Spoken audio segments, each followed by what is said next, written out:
A very good morning you all. Welcome to the video lecturer on Design of Machine Elements 1.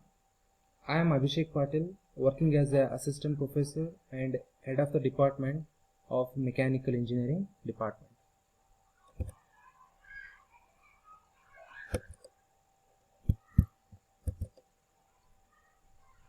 So today we are starting the Design of Machine Elements 1 first chapter, that is Introduction to Machine Design. So let us see the contents of my presentation. What is design? Design procedure, phases of a design, design consideration, mechanical properties of the materials, and codes and standards. So these are the theory concept we need to discuss in the first chapter of the machine design. Let us see these contents one by one. So first, what is machine design? A machine design is the art of developing new ideas for the construction of machines and expressing those ideas in the form of plans and drawings. For example, suppose you want to manufacture any mechanical member. So before manufacturing we need to design it. Then what is that design? So when you are manufacturing a mechanical member, you must be having some new ideas to develop machines or any mechanisms. Then that ideas we need to convert it into a reality in the form of plans and drawings first. So once the plans and drawings are made, then by suitable calculations and all, then we need to design it. That is, once the design is done, then we need to go for a manufacturing. So this is what the process, that process is called as a machine design. So once again, machine design is the developing new ideas and again converting that ideas in the form of plans and drawings. Okay. Then design procedure. Whenever you want to design a mechanical member, first you will be having some step-by-step procedure. That is what we known as a design procedure. So let us see these step-by-step procedure one by one. So first one, a statement of the problem. So in the statement of any problem, first we need to collect all the data and also what actually our requirements.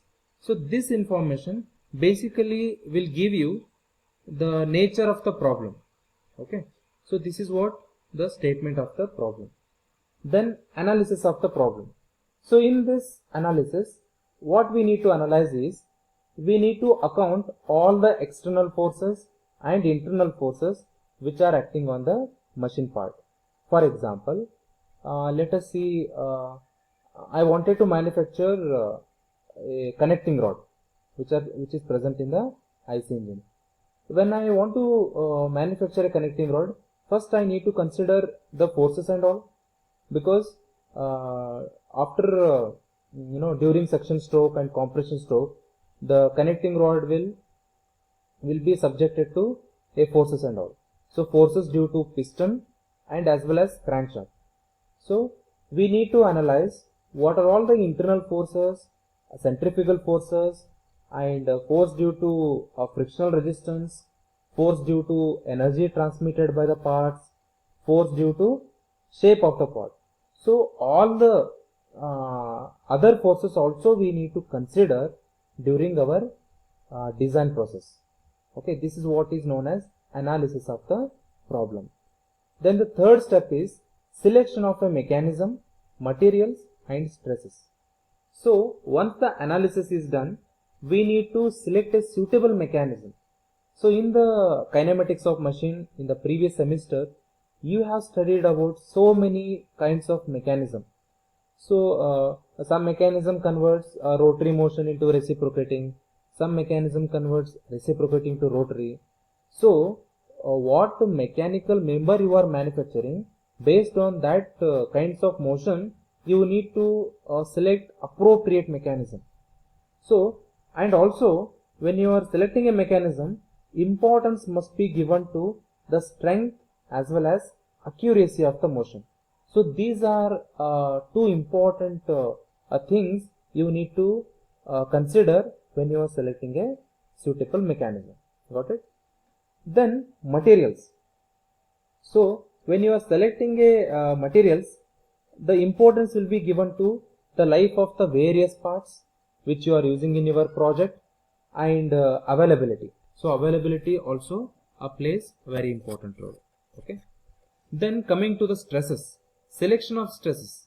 When you are selecting the stresses, all the strength of material you must know. Okay, you must know the SN curves, stress strain diagram of a different materials, because when you are selecting a materials and stresses, the strength of material play a very vital role. Okay, why? Because suppose you want to, as I said in the example, if you are designing and manufacturing a connecting rod, you cannot able to take the material blindly, right? If you select a aluminum as a material for the connecting rod, definitely it will not withstand the temperature which is present in the IC engines, right? Thousands of degree centigrade temperature will be generated. So that temperature, this aluminum material will not withstand. Hence, you need to know the different materials stress strain diagram first before selecting the material. So this is very important point you need to take in your mind before selecting the materials and its stresses. Okay. Then next step is preparation of preliminary design. Once all the mechanism, materials and stresses you have taken into account, then you have to go for preliminary design. In the preliminary design, you need to identify the dimensions, you need to give the dimensions of all the parts, and while deciding the dimension, strength and wear must be considered. Okay, and you have to draw that design in the form of a drawing on a paper. It may be by freehand sketches or the exact sketches. And before going to the final drawing, you need to calculate all the dimensions of the part. Okay, this is about the preparation of preliminary design. Then revision of the design. Once if you want to go for making final drawings, first you need to revise what all the data you have collected right now to design. You need to once again verify it, revise it. So in this particular step, you need to consider all practical requirements. That is, it may be manufacturing requirement, operation requirement or assembly requirement. So whether the part you have selected or material you have selected, whether it must be easily mold, easily forged or easily machining, or easily it will fit into another part like assembly requirement, all the requirement it must meet before going to the final drawing. So this is about the revision of the design. So simply in the revision of the design, consider all the practical requirements. If all the practical requirements meet, then you have to go for making the final drawing. So now last step is making the final drawing. So this is going to be very important. Why? Because once you make a final drawing, all the dimensions must be very clear and very concise. Okay, no there will not be any scope for guesswork, because once the technical team accepts the final drawing, it will give it to the manufacturing part or manufacturing team. Then manufacturing team, it may be educated person or uneducated person. He will not be knowing all the dimensions and all. Hence, technical team must give all the dimension properly, so that there will not be any scope for guesswork. Okay, so if he is uneducated, directly he will manufacture what are all the data you have given to him. Hence, technical team work is to give final drawing with the clear cut dimensions, right? This is about the final drawing. So this is what whenever you want to design a mechanical member, you have to follow these steps. Okay, this is about the design procedure. Next, phases of design. So again, similar to design procedure, we have some phases of a design. One is See, in this particular phases, any material, any mechanical member you want to manufacture or design, you must again follow these steps also, right? One is definition of the problem. What statement you need to, what are all the problems which are there in the our design, that we need to define it. Then you have to go for background research. Okay, again here it also simply states that you need to analyze the problem. Then you have to give the requirements. It may be material, it may be any manufacturing methods, or it may be any mechanism. You have to give some requirements.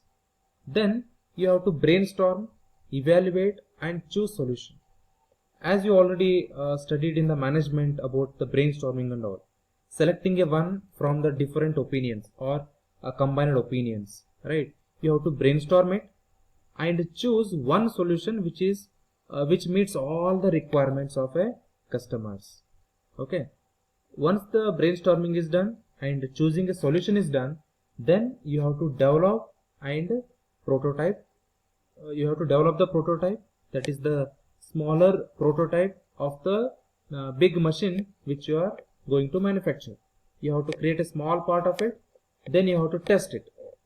If solution meets requirement, then you have to communicate results with the customers, designers. Then solution meets requirement partially or not at all, then again you have to give the feedback for a brainstorming once again, and again you have to develop the prototype, then you have to solve it, then go for test solution, again check whether the solution meets or not. If the solution meets to the requirements of the customer, then you have to communicate results. If not, again you have to solve the again you have to give the feedback to the brainstorming unit. Again you have to follow the same step till all the solution meets requirement. If not, again you have to repeat the procedure till the desired results are achieved. Okay, this is about the phases of the design.